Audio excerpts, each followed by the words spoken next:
Prime Minister says the letter of resignation of Christophe Emmanuel will be dealt with.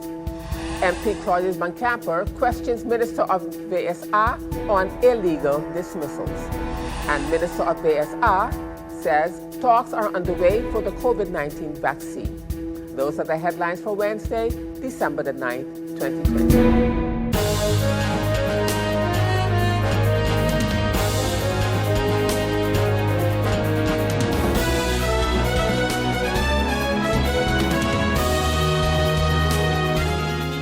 Season's greetings, everyone. This is SXM Daily News, and I'm Valerie from Clinton. Thank you so much for tuning in this evening. And as usual, we have a full newscast for you, so let's get started. In our first story, the Honorable Minister of VSA, Richard Panafleck, updated the press this morning about the COVID-19 active cases on the island. The Minister of Health also elucidated on the COVID-19 vaccine, as well as the announcement that in mid-December, SZV, DCOM, and CPS will be disseminating a survey on COVID-19. The minister also announced that the Department of Public Health and CPS has engaged in talks with the Netherlands with regards to the COVID-19 vaccines that will be made available to the various countries. Greetings to all and a joyous and safe holiday season. I would like to provide you, the public, with an update on the latest COVID statistics. As of December 8th, CPS has registered 1,161 COVID-19 cases. 1,041 cases have recovered, 26 deaths have been attributed to COVID-19, and there are currently 94 active cases. CPS reporting about 9 new cases per day. This increase is likely because by a rise in the number of symptomatic people coming forward for testing, as well as the expansion of the testing strategy to close contacts, which has detected asymptomatic cases.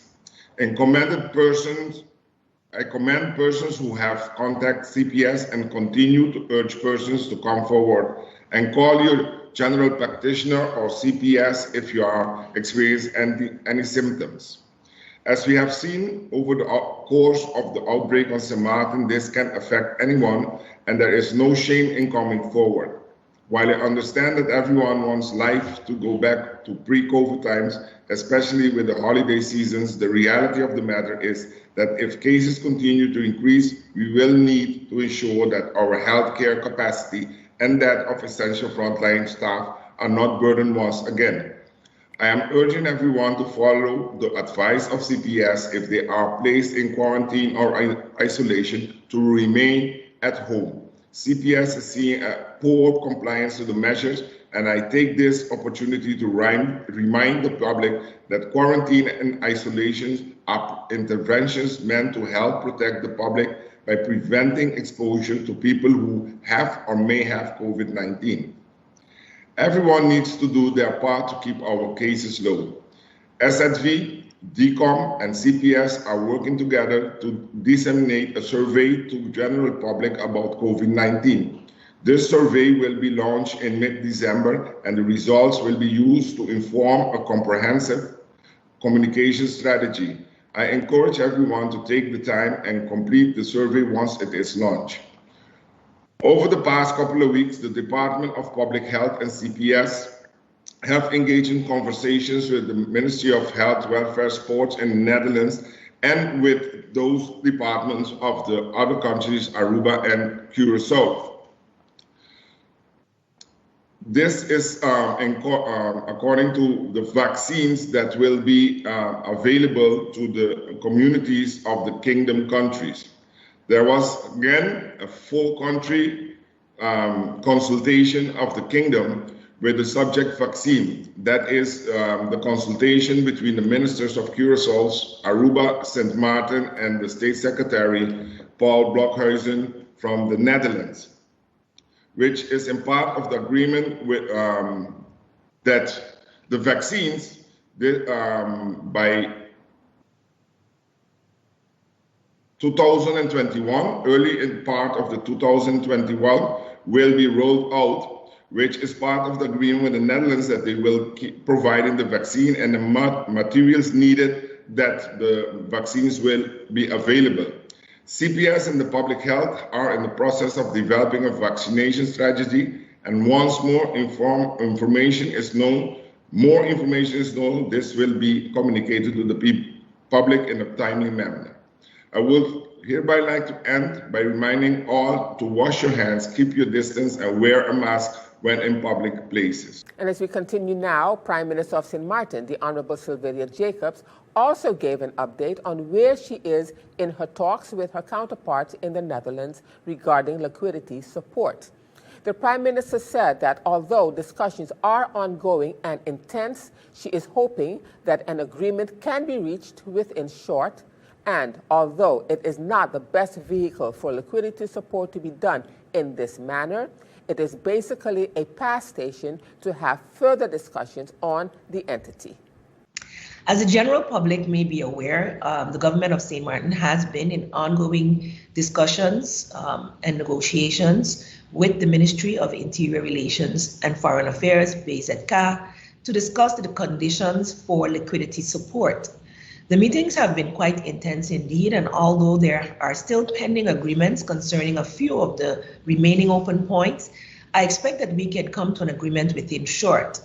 Although my stance still remains that this is not the best vehicle for liquidity support to be done in this manner.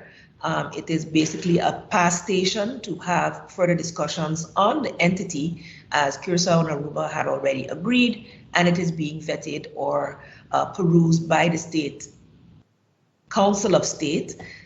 the Kingdom Council of State, which has to render its advice to the Kingdom Council of Ministers for further reporting and follow-up. After this, of course, the parliaments of the four countries will have the opportunity to debate this law, and so we will await the changes that will surely come as a result of that process and procedure. As such, our discussions were mostly centered on the, let's call it, country packages, and in preparation for the meetings this week, which have been ongoing, the basic CAB pre-meetings, as well as meetings with the NRPB were held in order to fully understand how far the trust fund is in jeopardy. And as a result of these discussions currently taking place pertaining to the structural reforms. So not only are we having discussions related to liquidity support for the government of St. Martin to be able to sustain, especially those persons who are currently receiving salary support via the government of St. Martin and those receiving unemployment under the SMDF. We also had to have serious discussions as to the state of the projects currently going through the trust fund and our discussions with our steering committee. As a result, the discussions, though they remain amicable, we are still trying our best to negotiate the most feasible terms for St. Martin. We will be experiencing some setbacks with some of the projects that were already going through the, let's call it the trust fund, as they may have to be passed over to the new entity. This will lead to some additional significant delays. We are really stressing that especially our financial management is a priority for us, and we will continue to seek ways to ensure that that receives the necessary priority setting in the discussions moving forward. Seeing our current financial position, we are left with little options despite our best efforts to secure a deal that this government can comfortably present to the Parliament of St. Martin. And Minister of Finance, the Honorable Artwell Irion, has responded to the article published by the CFT, where the CFT alluded to that there has been no progress with the improvement of the financial management.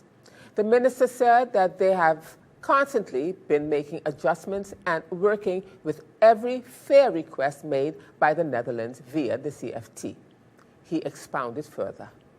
Earlier this week, I read an article that was published by the CFT stating that there has been no progress with the improvement of the financial management. As you know, we have constantly been making adjustments and working with every fair request made by the Netherlands via the CFT. We have made a plan of approach for the island and financial management issues in their entirety. This includes automation, improved checks and balances, process efficiency, and improvement. A plan that is vast can only be financed successfully with extra investments. Investments have been a regular part of keeping our budget balanced. By the lenders refusing to subscribe to the capital bonds for investments, they are also rejecting the proposed solutions in this plan and the possibility of a balanced budget. It's unfortunate to read inaccurate accusations from the CFTA in the article that was published. With the limited resources at our disposal, we have been making strides to improve our financial management. We are updating our financial management with modern ICT solutions catered to our specific needs. We have implemented a workflow system that is not only competent but transparent, ensuring that the process from procurement to payment of suppliers is secured and includes an audit trail. This is how we are better to able manage the timelines and the quality. We have been fully accountable to the CFTA. They have had full disclosure and insight into the income and the expenditure. Though legally we are required to provide quarterly reports, we have been providing monthly reports to the supervisory entity. I have also addressed the backlogs in the financial statements of 2013, 2014, 2015, 2016, 2017, and 2018. 2017 and 2018 are being audited as we speak and will be finalized early 2021. The annual report of 2019 is currently available in the draft form and will be finalized as soon as the audits of 2018 and 2017 and 2018 are available. So essentially, we have cleaned up a backlog of 7 annual accounts in one single year. Lastly, while the annual accounts were compiled, improvements were made to the relevant balance sheet items. And still to come, Minister of Education, Youth and Sport says that the Governor's Youth Awards for Excellence is now a reality. I'll have the details to that story and much more when SXM Daily News returns.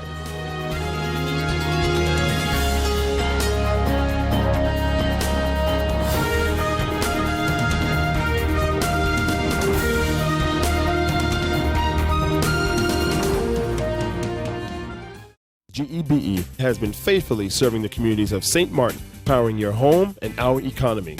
Come rain or shine, our qualified team of professionals are working hard 24 hours a day to provide you and your family with safe, reliable electricity and water.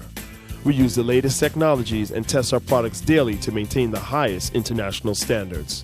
Our friendly staff is always there to assist you, whether in person, over the phone, or online. We are committed to constantly improving our products and services, making them more efficient, effective, and environmentally friendly to serve you better today and our next generation of clients tomorrow. GEBE, powering a brighter future. Our friend Megawati is here with tips to save you energy. 1. Turn your airco temperature up. 2. Use a ceiling fan instead. 3. Buy energy-saving products. Save some green with NVGEBE. Welcome back, viewers. You're watching SXM Daily News, and I'm Valerie from Putin. As we continue now with more news, President of the Windward Islands Chamber of Labor Unions, Mrs. Clay Elshot, speaking at their Anti-Poverty Platform's weekly press briefing last Thursday, December the 3rd, 2020, brought more clarity to the Little Switzerland court case. Last Friday, the Court of First Instance in St. Martin confirmed that Little Switzerland had unilaterally implemented unlawful salary cuts during the COVID-19 pandemic. What was the issue at Little Switzerland? Little Switzerland was asking payroll support from government on the basis of the average wages consisting of base wages, commission, and tips, but it only paid the employees the basic wages without these additional payments. So the company was pocketing the difference.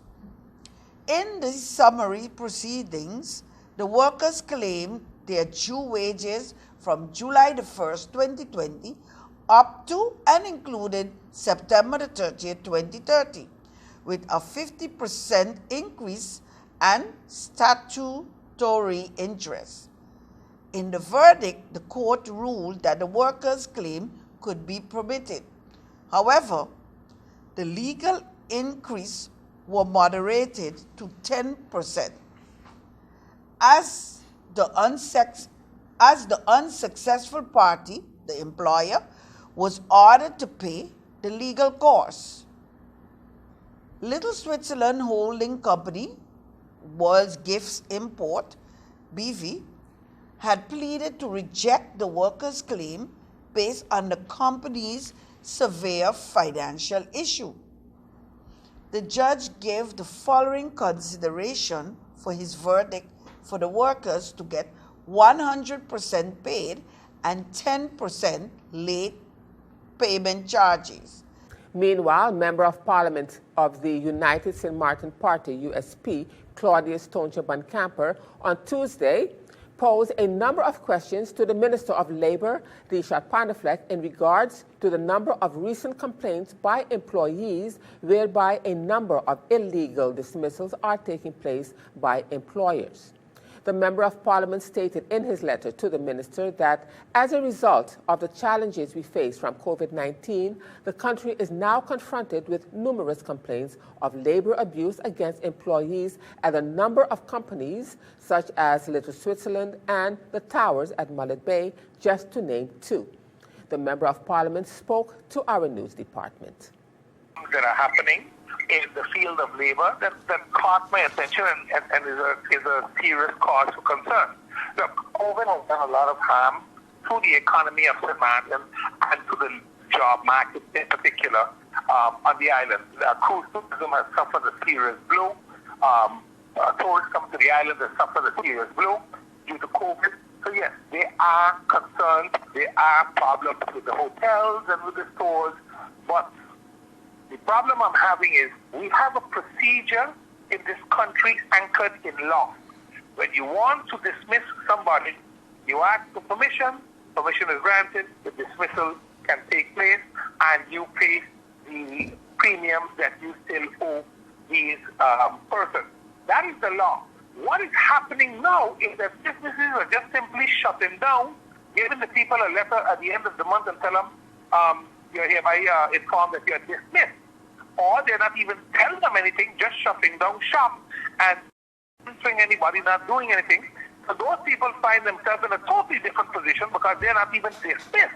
They are just hanging there without any pay and do not qualify for unemployment assistance, as is right now being offered by government. So we're having two types of serious issues, and the minister has to become proactive instead of reactive. We have the case of Little Switzerland, where the people were fired, went to court, and won, and have to get back their salaries plus 10%. But guess what? There seems to be nothing to hold on to, so the people are still not getting paid. Now, the case of the Towers is worse because months ago, I publicly spoke of it. Nothing has happened in the process. There was a manifestation on Monday by the government building to get to talk to the minister because these people have been sent home and nothing is being done. Look, as government, we have to ensure, and I say we because Parliament, if needs be, has to make proper regulations and initiate laws to protect in these type of crises, because let's be honest, COVID is one of these crises that nobody prepared for in St. Martin or the world. So we have to take proactive measures now, and we have to make sure that for futuristical calamities, we have laws in place that can handle some of these things. And the government plays a vital role there.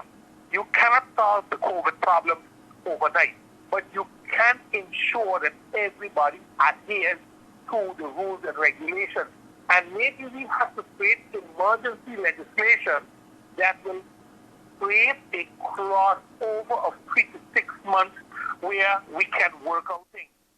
And at this morning's Council of Ministers weekly press briefing, Prime Minister of St. Martin, the Honorable Sylvia Jacobs, was asked about the resignation of Member of Parliament Christophe Emmanuel from the National Alliance and has declared himself an independent.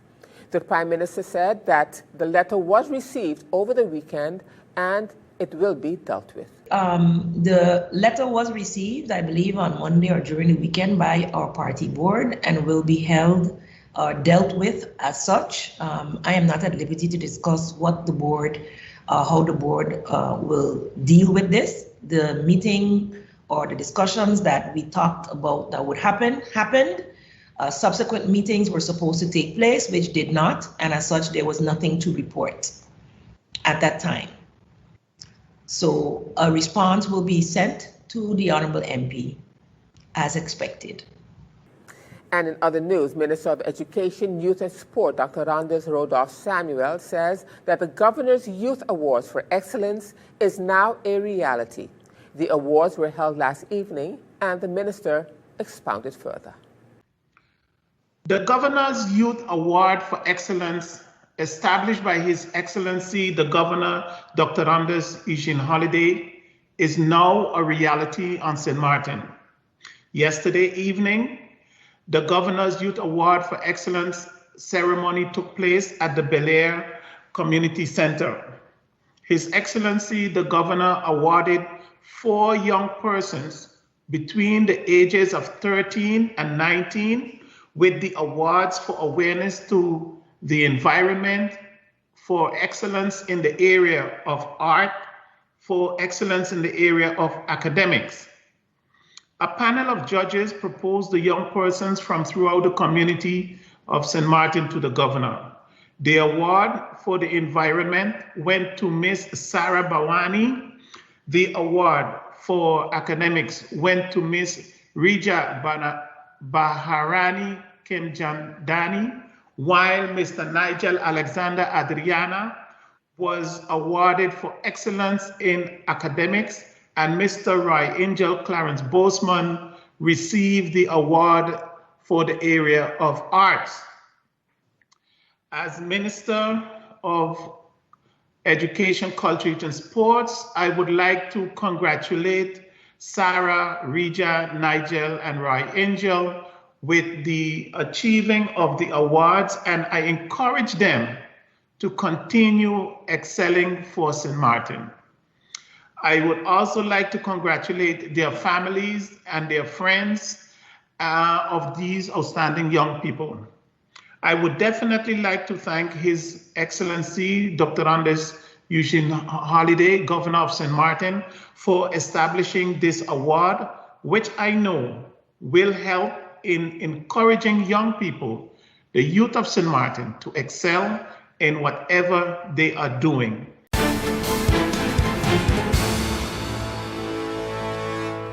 Now, turning to our weather forecast for December the 9th, 2020, patches of low-level clouds drifting with the trade winds will cause cloudy periods and possible showers across the region. A high surf advisory remains in effect for St. Martin, as long period swells will continue to affect the local waters. Small craft operators and sea bathers are advised to exercise caution. Now, the outlook through Friday midday, partly cloudy with a few brief showers. Now let's turn to our 3-day forecast.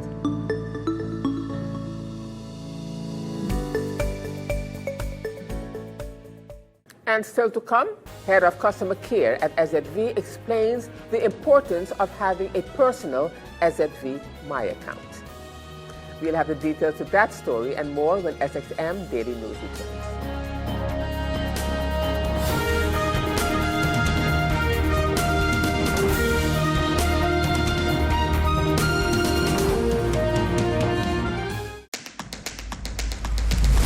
The innovative Banco Matico contactless smart card.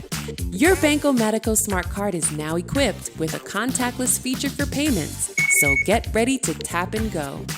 Contactless payments are fast, easy, secure, and accepted worldwide at all Maestro-enabled contactless terminals. Tap for transactions equivalent to or less than 100 NAF, or the US dollar equivalent. You will receive notifications via email anytime you tap. Tap, tap, and pay fast. Fast with WIB. For more information, visit our website at wib-bank.net. Tap and go with your partner in progress. Welcome back, viewers. This is SXM Daily News. And as we continue now in other news, head of the Customer Care Department at SZV, Orianda Hundervangers Royer, speaking to our news department recently about the My SZV account portal, she was asked, why can't a family create an account, and why does it have to be a personal account and separate from every other family member?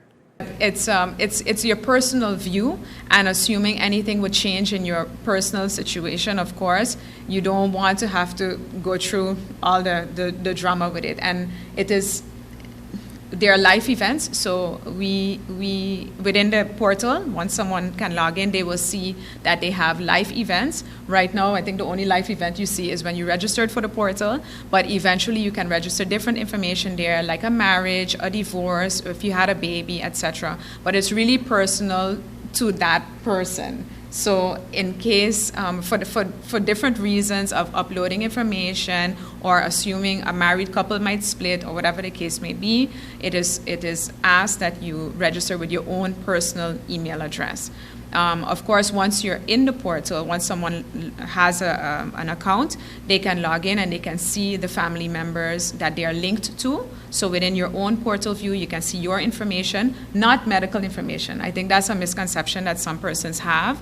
Currently, there's no medical information involved there. It's basically your registration, your employment information, and the doctor that you're registered under. So there's no prescriptions, there's no I don't know, the last time you went to the doctor, correct. There's none of that involved, but you can see your dependents. So if a husband and wife are married, have 2 kids, the husband would be able to see the wife and children.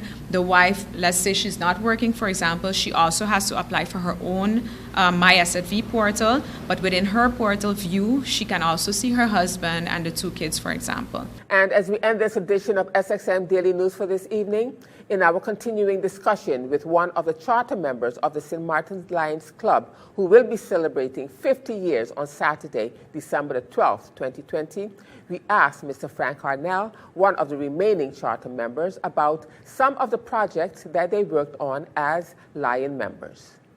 Our projects, of course, had to do with money, raising money, and without that, you could not meet the needs of the community. So we would do the bingo, for instance, which was our main income each Christmas, where we started off with baskets, and then we started with the bag, Santa bag, and some of the biggest gatherings at any function was at a Lions bingo.